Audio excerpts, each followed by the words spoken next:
Oh man, y'all. My last video was kind of a bummer. I'm doing a lot better than last time I recorded, and I'm ready to show you how I made this wintry doll to hail the new year. Here in Colorado, it doesn't really start to snow until January, February, and March. But I wanted some frost and snow, so I made this doll to satisfy my wintry spirit. So, as stated in the last video, I've been playing a lot of Baldur's Gate. A lot. I've got like 4 different games going at once. It's pretty much what I've been doing when I'm not working or crafting. What if I'm not ready to come home? Is it an obsession? Yes. Do I regret this obsession? Absolutely not. It's amazing. The character design in Baldur's Gate is really next level, and it has really inspired me in this project to go all out with the design. And I was thinking about the designs for the characters and how some of them are so subtle but have so much to tell about someone's backstory. As you get to know these characters, their secrets eventually come out into the open and cast these people, your friends, in a whole new light. I think what I'm saying is, when it comes to creating a character, not everything about them is going to be on the surface. That might seem obvious to say, but people forget that not everyone is an open book. Or, even if they are, it might just be a facade, something to protect themselves for whatever reason. So when I decided to work on this spirit, this fairy kind of thing, I thought, oh, okay, she'll be a kind of cold, harsh spirit to represent the darkest parts of wintertime. Maybe a little creepy threatening because it's me. And then I thought, well, is that how she really is, or just how she presents herself, or how she protects herself? Winter is a hard time for a lot of people. It's cold, it's dark, so we need to create our own light in that darkness. So maybe that's something this fairy or spirit does. She wears the dead leaves and shimmering silvers of the first snows, but her eyes are warm. She finds the warmth in the cold.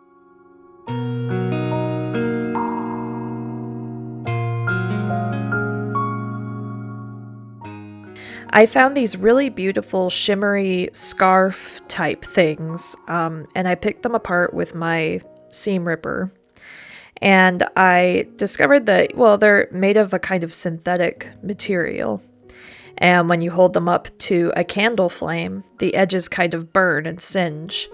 And I chose these browns and this really pretty tan, this like whitish taupe. And they ended up looking exactly like kind of burnt leaves, or like burnt magical leaves. And I thought they'd be a beautiful accent to her dress. When I held them over the flame carefully and in a ventilated area, the fabric warped and it stiffened a little bit, and it got exactly the consistency that I was wanting.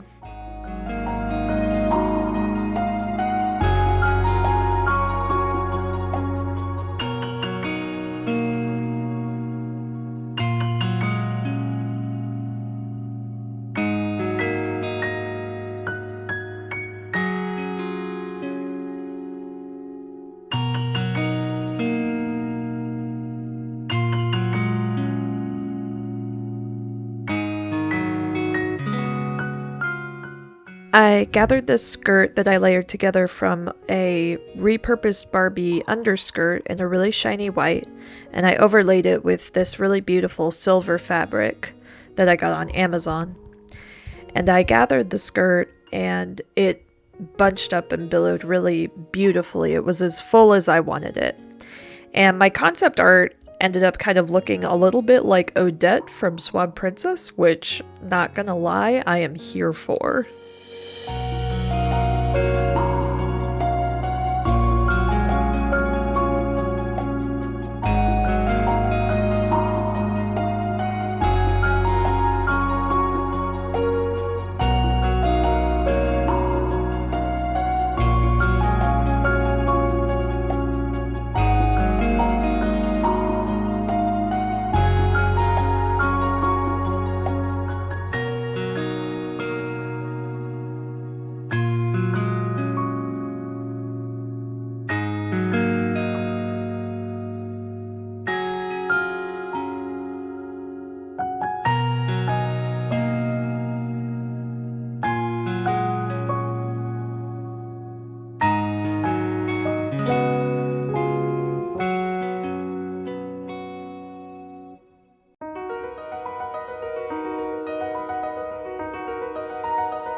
In order to hide some of the more obvious stitching that I couldn't really disguise on the outside of the dress, I used Elmer's glue all and covered the stitches in this really pretty silver leaf.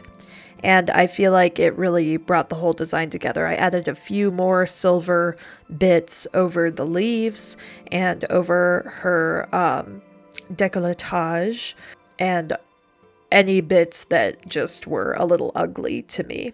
And I think it helped a lot. I think it gave it an extra cold feel.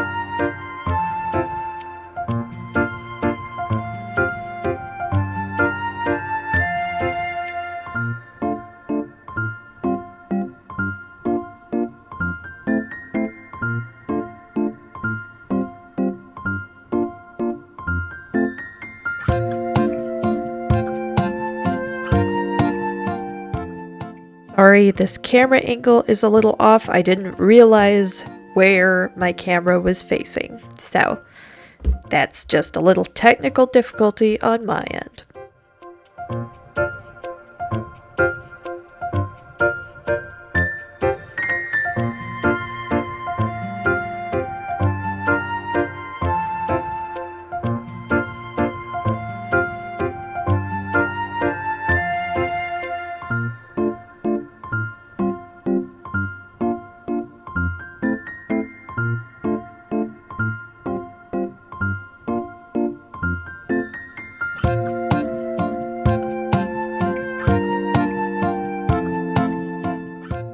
My first few attempts at the eyebrows were a little ghastly.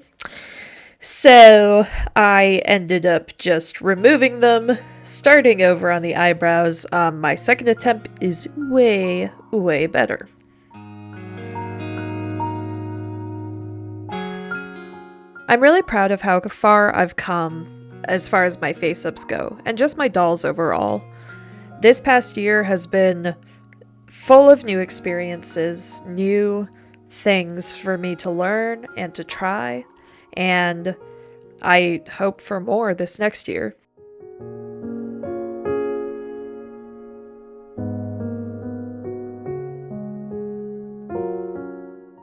I wanted to use these nail decals for a kind of body art to make her look a little bit more frostbitten, like she has the designs of the frost growing over her skin.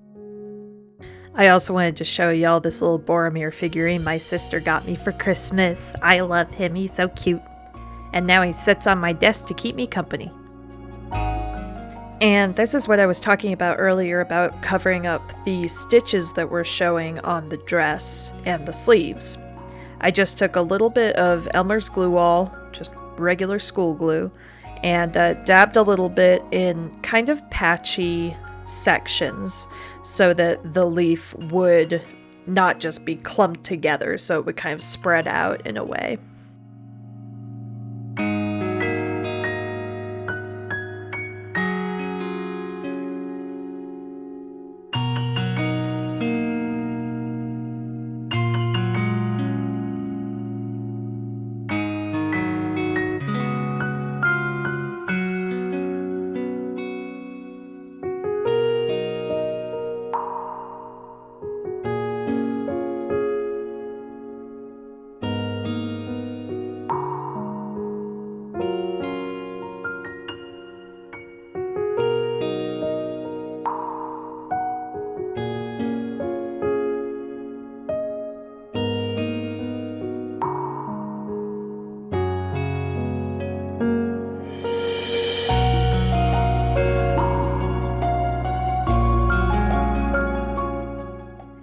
And this is the section where I'm adding the actual body art to her.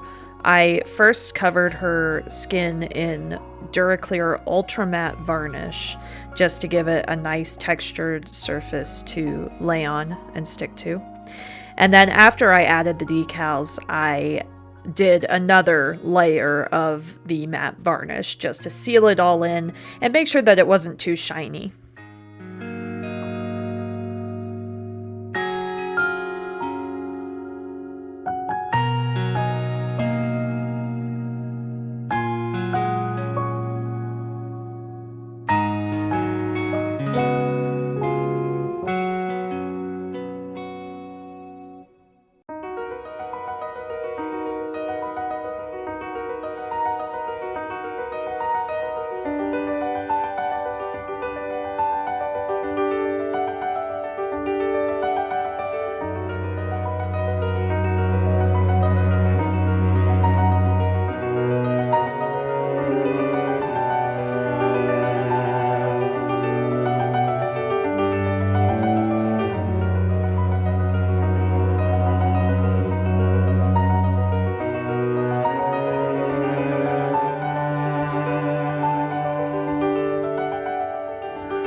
For a birthday treat to myself next time, I'll probably be making one of my original characters from Baldur's Gate. If you're on my Instagram, no doubt you've seen a few sketches. Until next time, I hope you've had a wonderful holiday season, and I hope you have a very happy new year.